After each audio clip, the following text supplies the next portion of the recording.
Quân đội Mỹ muốn xây dựng một lớp tàu nổi với tốc độ nhanh nhất thế giới. Họ muốn có một loại tàu có thể đạt tốc độ tới 60 hải lý một giờ, có thể mang các cảm biến điều khiển từ xa, có các mô đun tùy biến theo các nhiệm vụ khác nhau, có thể triển khai chiến thuật chiến tranh chớp nhoáng trên thực tế cùng với trực thăng mang theo tên lửa tấn công.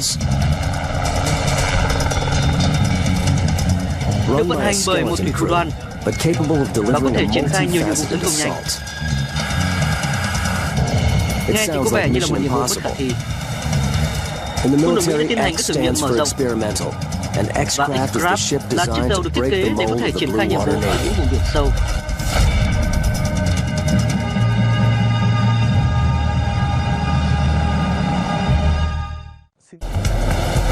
Vai trò truyền thống của Hải quân Mỹ là kiểm soát các vùng biển mở, khẳng định sức mạnh và các đất nguồn cung hậu cần của kẻ thù khi cần thiết.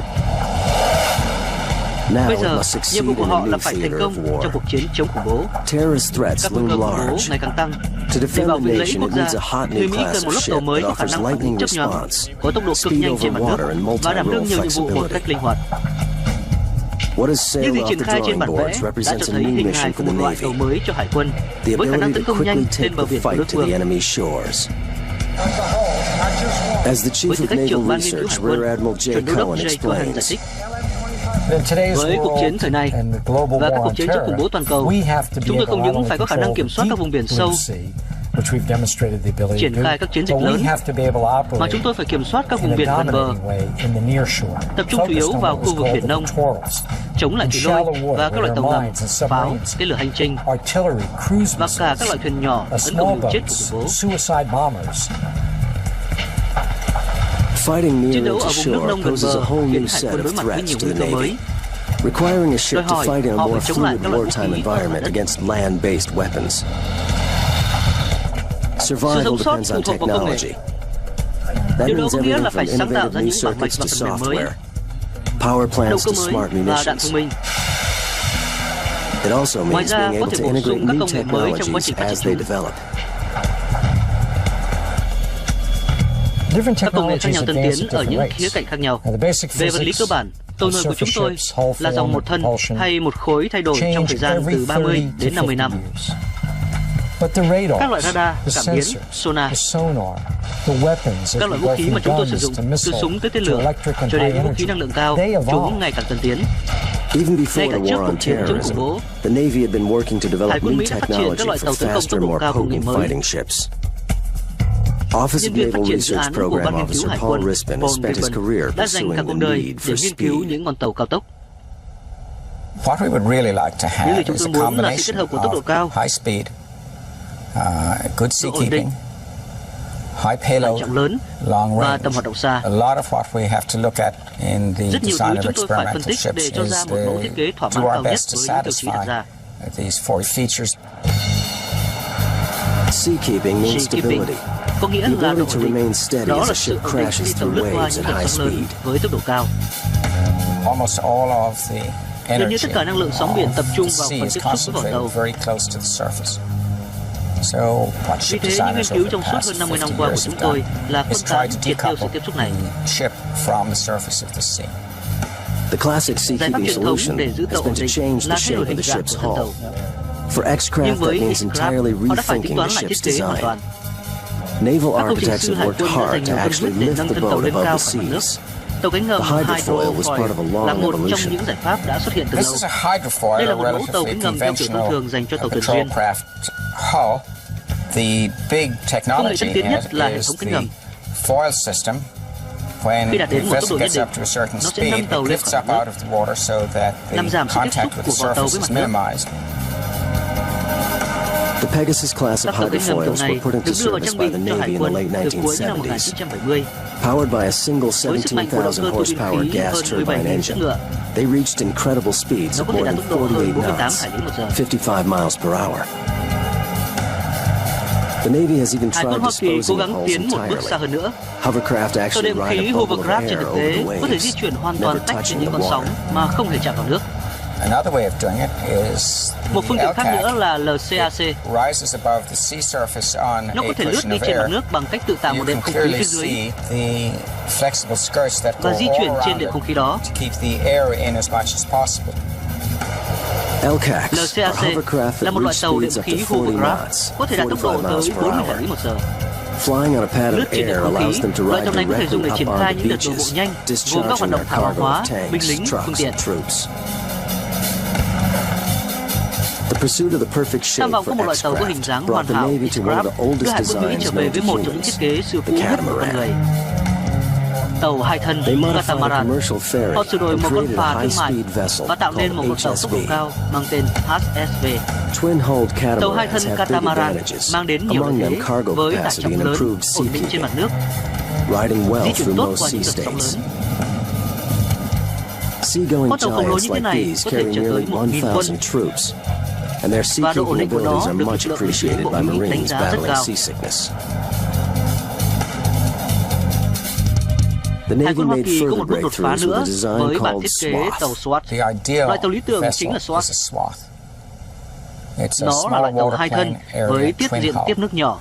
Thiết kế thân đôi của nó về cơ bản có hình dạng như ngư lôi, chìm xuống sâu dưới bề mặt nước và triệt tiêu năng lượng của sóng. The Navy had yet Hải quân another cũng có một thiết variation kế on khác the đặt table, trên bàn, a twin cũng là mẫu torpedo sử dụng concept buồng kiểu called dạng sea ngư lôi slice, mang tên Sea Slice, incorporating 4 nhưng nó có tới 4 teardrop-shaped buồng. hulls. This Mẫu thử nghiệm prototype này is only chỉ dài 32 105 mét, feet long, but in rough nhưng có seas độ has ổn the định tăng gấp stability 3 of a lần so conventional với ship tàu thông 3 thường times its cỡ. size. It runs Nó at đạt tốc 30 độ 30 hải knots, lý một giờ 35 trên miles per sóng hour, có độ in cao seas hơn higher một than a khung thành bóng đá. football goalpost.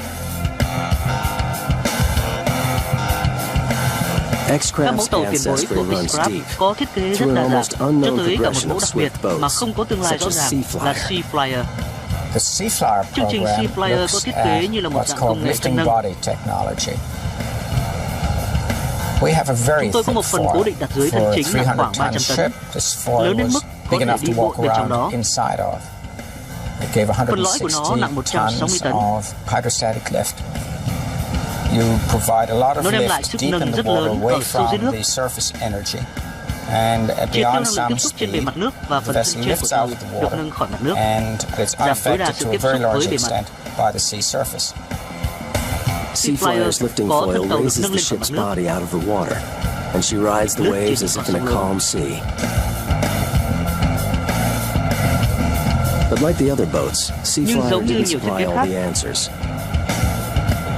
The perfect balance of speed, stability, and payload Một for loại tàu hoàn hảo X-craft's kết hợp mission tốc độ remained cao, elusive. ổn định và tải trọng lớn như X-Craft vẫn còn bỏ ngỏ.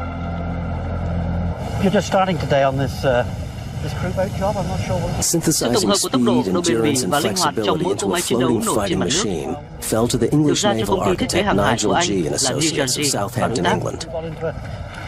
G's built a reputation on speed, and his company's portfolio bulges with over 140 ultra-high-speed vessels. Động lực của tôi đó là sản xuất ra những chiếc tàu có tốc độ rất lớn và có ngoại hình đẹp, nhưng vẫn có thiết kế truyền thống và đẩy tới giới hạn tốt hơn, nhanh hơn và hiệu quả hơn. G's group designed Công ty some of the Nigel world's G. fastest đã thiết kế commercial một số kiểu phà ferries, thương mại like có the tốc độ nhanh MV nhất thế giới, Fairweather that như chiếc operates in MV Alaska. Fairweather thường hoạt động ở Alaska. Với bất kỳ chiếc tàu tốc độ cao nào, thách thức thực sự còn hơn cả cấu trúc của nó. Nó phải có một cấu trúc mang được tải trọng lớn, lướt song hành với những con sóng. Với X-Craft, họ muốn chúng tôi áp dụng những công nghệ thương mại dân dụng tốt nhất có sẵn. Họ muốn nó được quân sự hóa. Một chiếc X-Craft khác biệt hoàn toàn so với một chiếc phà dân sự. Nó mang được tải trọng lớn, tầm hoạt động xa, tốc độ nhanh. Hải quân muốn chiếc tàu phải có tầm hoạt động lên tới 4.000 hải lý trên biển mà không cần tiếp liệu. Đây là một thiết kế mà Nigel hay bất cứ ai khác chưa từng làm thử. Chúng tôi đi đến kết luận là với tốc độ, tải trọng và tầm hoạt động cụ thể đó, thì thiết kế hai thân catamaran là giải pháp tối ưu. X-Craft phải di chuyển trên sóng cao 3,5 mét. That meant it could make its way Đó là down trở ngại rivers and mà ít tàu quân sự narrows, nào dám thử. crossing obstacles few fighting ships would dare. G chose Đồng colleague nghiệp của Ed G Dudson là to Ed oversee Dudson, X-Craft's là nhà thiết kế design. của X-Craft. What he saw Những gì anh phát emerging hiện on qua his màn hình máy computer tính đúng là was độc nhất vô nhị. unique. Đây là chiếc tàu hai thân lớn nhất mà chúng tôi thiết kế ở Mỹ. Cũng là lần đầu chúng tôi đảm nhiệm một dự án quan trọng thế này. X-Craft là một mẫu có khả năng giữ ổn định rất cao, tốt hơn rất nhiều so với mẫu 2 thân tiêu chuẩn. Tôi đang có ở đây bản giả lập của nó. Ở bên mé tay phải là mẫu 2 thân thông thường và bên trái là của X-Craft. Đây là so sánh khi tàu đi với tốc độ 40 hải lý một giờ. Và bạn có thể thấy sự khác biệt rất lớn ở bên phải. Phần thép di chuyển xuống sâu rất nhiều, trong khi với X-Craft thì nhẹ nhàng hơn. Điều này đặc biệt quan trọng khi X-Craft sẽ được giao nhiệm vụ bí mật ở ngoài biển, dưới những con sóng. Hải quân muốn phóng và thu hồi các tàu cao tốc nhỏ để tiếp cận các mục tiêu nguy hiểm trong các chiến dịch đặc biệt. Xuồng tuần tra cao tốc thân cứng có thể bơm phồng gọi là RIB, được sử dụng để chuyên chở đội tác chiến đặc biệt. RIB dùng để giám sát chuyển quân giữa các tàu, Ribs are used for surveillance, triển ship khai mọi hình thức của interdiction, chiến and thuật chiến tranh deployment chấp of all đoán. forms of black box covert operations. But launching and recovering Nhưng việc ribs thả và has thu never hồi been RIB attempted by a catamaran, chưa từng được thực hành trên tàu and this catamaran. proves to be a serious challenge for the British design team. Điều này đặt ra thách thức lớn đối với đội ngũ thiết kế người Anh. Vấn đề lớn nhất là phải biết được mức tải là bao nhiêu. Tôi có một đoạn video thử nghiệm nhỏ về quá trình thu hồi tàu cao tốc nhỏ ở cửa sau X-Craft. 11-meter rib or scale 11-meter rib coming into the back end of the X-Craft. This is taken in about a 3-meter sea. Ở mức sóng biển cao 3 mét, And you can see that as the bạn có boat thể thấy khi approaches, tàu nhỏ tiếp cận, it goes into the cradle, mức nước dao động rất lớn. and then the cradle is automatically retracted into the ship. Hiện tượng xâm Cavitation bọt is a khí phenomenon là khi unique tàu to di chuyển với tốc độ high-speed cao. vessels. Very Phần chênh high lệch áp suất suction trên mặt forces thân build chân up on vịt the trong khi vận propellers, hành đã tearing tạo the ra những water bọt khí apart and và actually khiến nước making sôi. it boil. Việc sinh ra từ nước đun sôi ảnh hưởng lớn đến hiệu suất của chân vịt và làm hao mòn bề mặt cánh chân vịt. Thông thường, chúng tôi sử dụng động cơ phản lực nước để đạt tốc độ 35 hải lý một giờ. In water jets, Với loại an động cơ engine phản lực drives a nước, pump that dòng nước forces hút mạnh qua large cửa xả. volumes of water through the jet. The U.S. Quân đội Mỹ bắt military đầu sử dụng began loại using động cơ này water ở các jets loại and tàu tuần fast tra tốc patrol độ cao boats vào and cuối ribs những in năm the late 1990. 1990s. In high-speed Với các craft, xuồng cao tốc, water jets động have cơ phản lực reduced nước draft làm and giảm lực ma drag, sát và creating nâng khả more năng xoay trở linh hoạt maneuverability and more và tạo power thêm for sức their đẩy size so với compared to động cơ chân vịt. propellers. Some of these interface areas with the heel on the bottom can be quite tricky, but I think the rest of it is reasonably straightforward. It's going to be a nice looking boat when it's finished. The English Đội team thiết kế found của that Anh they phát could hiện only ra go so là họ far chỉ with có thể their tiến computer xa với phần giả simulations lập of trên how máy tính bằng X-Craft cách would thử nghiệm perform at X-Craft sea. hoạt động thế nào trên biển.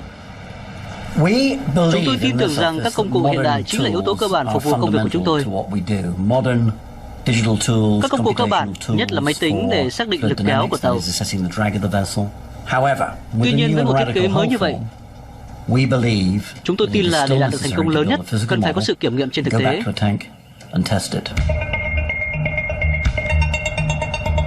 Testing Công tác falls kiểm to tra the thực tế Naval được tiến hành ở Surface Trung tâm Warfare thử nghiệm Center tác in chiến bề Carter mặt Rock, Maryland. NAVSEA ở Carter Rock. It houses one Đây of là the một trong những largest trung tâm thử test nghiệm lớn tanks nhất in trên the thế giới. world. Longer than Dài a hơn một sân football bóng đá, field, it can nó có thể simulate the tạo ra các equivalent cơn of sóng thử nghiệm 40-foot cao tới hơn waves. 12 mét. Đưa cái này lên đó, xoay ngoặt lại.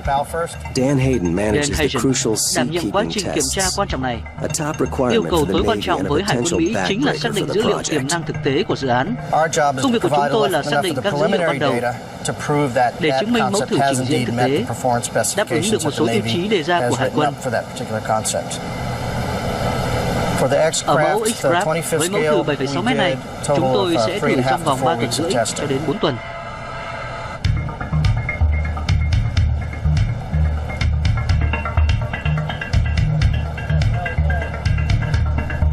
Kể từ năm 1960, chúng tôi đã tiến hành thử nghiệm trên các mô hình khác nhau. Và 45 năm sau, chúng tôi vẫn tập trung làm điều đó.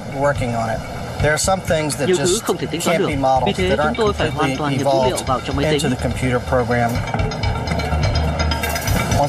đưa xuống đây, chúng tôi phải nối các cáp điều khiển để kiểm tra vận hành thiết bị.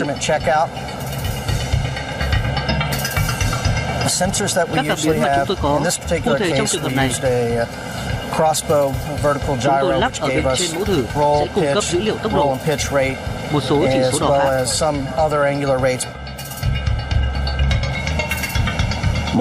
Các máy quay gắn trên mẫu X-Craft để kiểm tra khả năng chuyển động thực tế trong phần giả lập. Một số thứ mà bạn không thể hiểu rõ khi nhìn vào dữ liệu cần kiểm tra thực tế.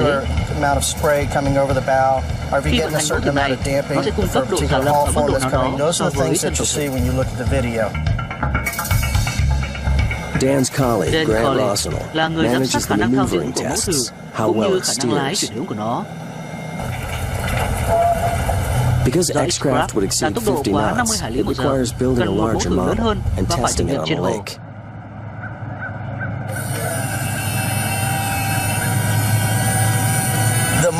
Mẫu thử này rất hiệu quả trong việc dự đoán quá trình trình diễn toàn phần của con tàu thực sự. Chúng tôi tiến hành so sánh thường xuyên giữa mẫu thử và máy tính với tỷ lệ thật. Ban đầu chúng tôi thả mẫu thử xuống nước và kiểm tra tốc độ. Sau đó là khả năng xoay chuyển thao diễn. Chúng tôi thử chạy với tốc độ 15 hải lý một giờ, tương đương với tốc độ gần 60 hải lý trên thực tế. Chúng tôi sẽ tiến hành bài thử nghiệm vượt qua giới hạn để đảm bảo không có vấn đề gì xảy ra sau này. Cho đến nay, đây là mẫu thử tốt nhất mà chúng tôi có. Nó vận hành rất tốt trên hồ.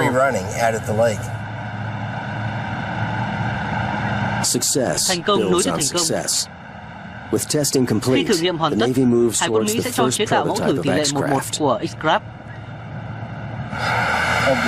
Titan Corporation Tập đoàn San Titan Diego ở San gets Diego the sẽ job là of nhà thầu prime chính. contractor. Titan turns to a Titan hợp small tác với Seattle Nicol Bros, shipbuilding firm, một công ty sản the xuất tàu Nichols nhỏ Brothers có trụ sở chính ở Boatyard, Seattle, for their expertise chuyên in gia công working vật liệu aluminum. nhôm.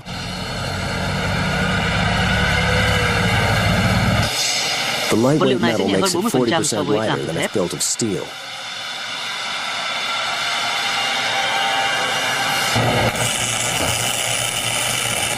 Matt Nichols, president of the chủ tịch của công shipyard, ty is Nicol proud of Bros, his fourth generation operation, with over trực tiếp tham gia vào quá 750 trình sản xuất mẫu ships to thử their thực tế đầu name. tiên.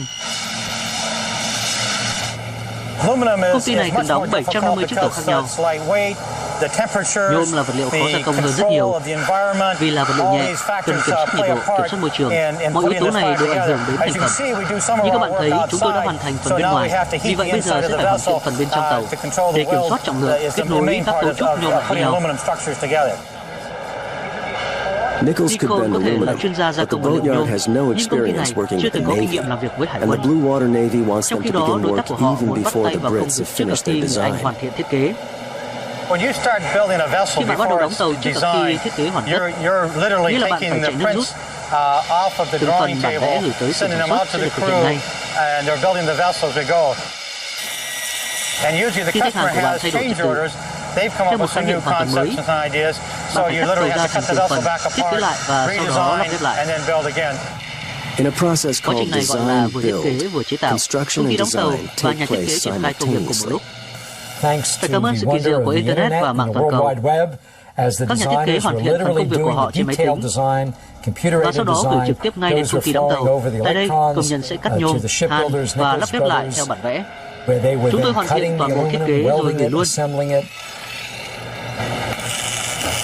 We produce the whole Người thing, Mỹ kiểm soát thông ship tin it to rồi sẵn them sàng gửi thẳng đến in máy the cắt. form of Vì thế có thể American nói là control thông tin information chuyển ready to trực go tiếp từ straight máy into a tính cutting đến máy machine. móc. So the information comes right off Cậu our cắt vật liệu computers và sau đó into a lắp ghép cutting lại. machine.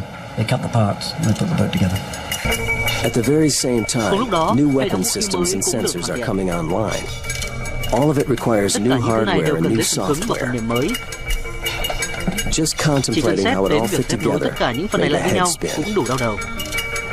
The Navy wants X-craft to be Hải able quân to Mỹ switch muốn missions at X-craft the có thể flick of chuyển the đổi nhiệm wrist, vụ tùy thuộc a vào mối đe virtual dọa thực tế. seagoing Swiss Army knife.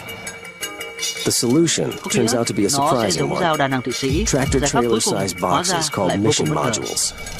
Những chiếc hộp có Essentially, kích these cỡ are tương đương shipping xe đầu kéo containers được gọi là mô holding đun nhiệm sensors, vụ. Đây là những communications, and container vận chuyển, weaponry, trong đó and có can be các cảm biến switched điều khiển, around as kiểm soát vũ X-craft's khí missions và có thể thay require. đổi tùy theo nhiệm vụ đặt ra cho X-craft. The mission Các mô modules đun are nhiệm vụ được developed phát at the triển Naval ở Trung tâm Surface tác chiến mặt Warfare nước của Hải quân Center, Mỹ Panama ở thành City, phố Panama, Florida. Here, the Tại đây, technologies các công nghệ that tân support tiến nhất phục mine vụ tác chiến warfare, chống mìn, tấn amphibious công đường bộ, warfare, diving, lặn, life cứu hộ, support, and chiến dịch special của các lực lượng đặc operations biệt đều được đánh forces giá. are evaluated.